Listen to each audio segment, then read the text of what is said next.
বিসমিল্লাহির রহমানির রহিম।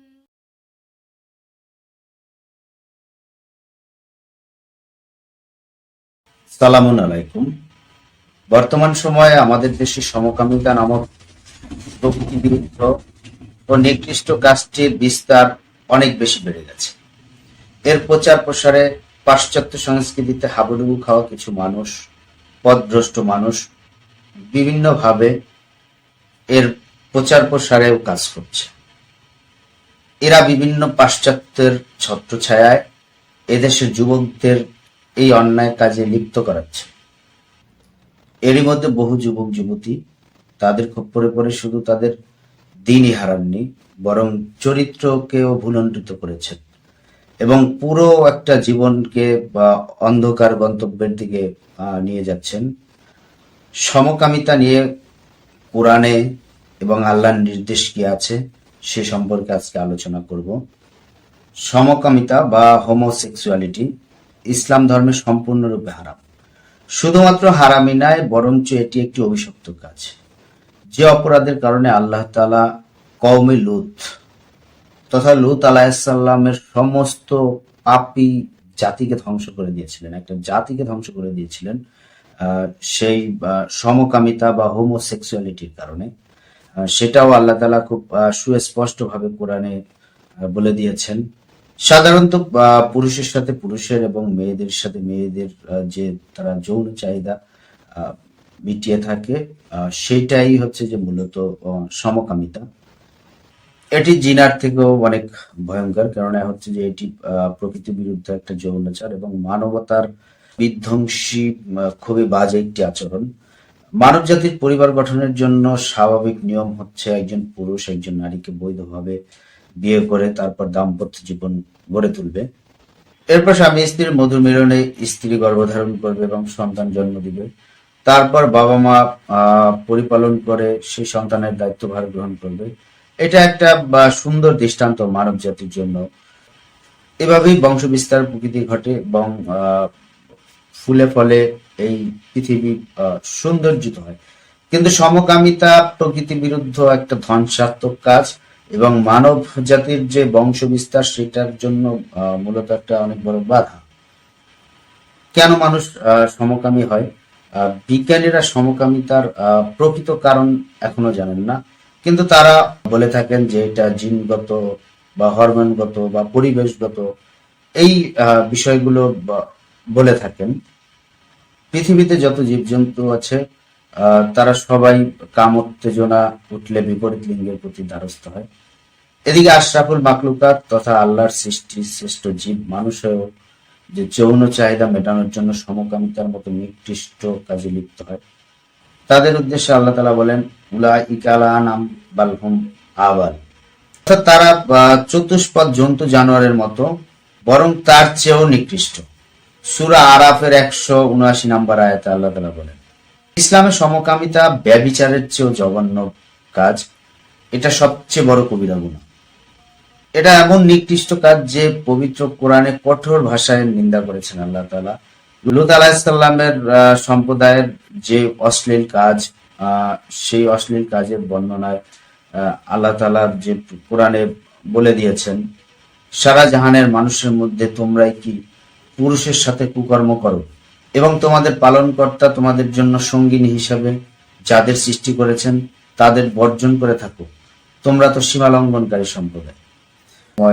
যে তার জাতি যে সমকামিতায় লিপ্ত ছিল সেই সম্পর্কে আল্লাহ তাআলা কিন্তু বলেছেন যে পুরুষদের সাথে পুরুষ কুকর্ম করছে, সেইটা কিন্তু আল্লাহর সীমারেখার বাইরে এবং তারা কিন্তু সীমা লঙ্ঘন করছে। ইতিহাস সাক্ষী আছে যে কওমে লূত বা লূত অভিশপ্ত গোষ্ঠী সমকামের অপরাধে ধ্বংস হয়েছিল। হযরত লূত তাদেরকে বারবার হালাল পন্থায় নারীদের সঙ্গে যৌন চাহিদা পূরণ করার অনুরোধ করেছিলেন এবং সূরায় স্পষ্ট আছে সেই সম্পর্কেও, কিন্তু কমবাসী তার কথা শুনেনি।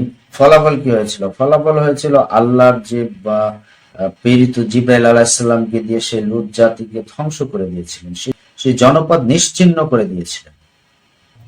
পবিত্র কোরআনে সূরা হুদের ৮২ নম্বর আয়াতে আল্লাহ তাআলা বলেন যে, অতঃপর যখন আমার হুকুম এসে পৌঁছালো, এরপর যখন আমার সিদ্ধান্ত কার্যকর হলো, তখন আমি জনপদের উপরিভাগ নিচে এবং নিম্নভাগ উপরে উঠালাম এবং তার উপর স্তরে স্তরে কাকর ও পাথর বর্ষণ করলাম।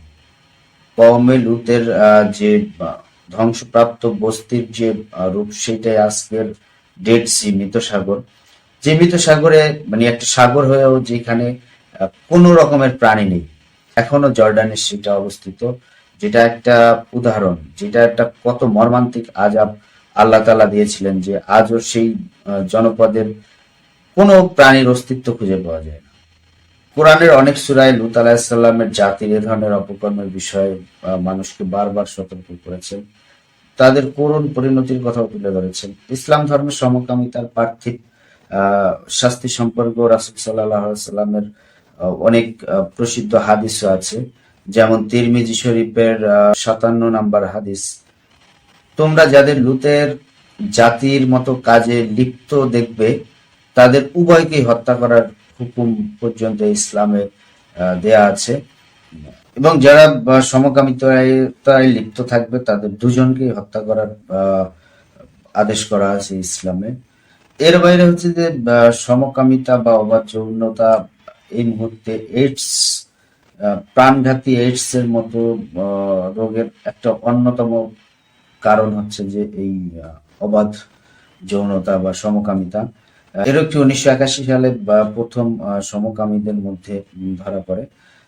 এইডস মানবদেহের স্বাভাবিক রোগ প্রতিরোধ ক্ষমতাকে ধ্বংস করে দেয়। এখন পর্যন্ত শোনা গেল যে এইডস এর ওষুধ আবিষ্কার করেছে, কিন্তু বাস্তবে তার চিত্র ভিন্ন। মহানবী সাল্লাল্লাহু আলাইহি সাল্লামেরও এই সম্পর্কিত একটা হাদিস আছে। মহানবী সাল্লাল্লাহু আলাইহি সাল্লাম বলেছিলেন যে, যখন কোনো জাতির মধ্যে অশ্লীলতা এমন ভাবে ছড়িয়ে পড়বে যা প্রকাশ্যে তারা অপকর্ম করে বেড়াবে, তখন তাদের মধ্যে এমন রোগ ব্যাধি ছড়িয়ে পড়বে যা তাদের পূর্বের মানুষদের মধ্যে বা পূর্বপুরুষদের মধ্যে ছিল না।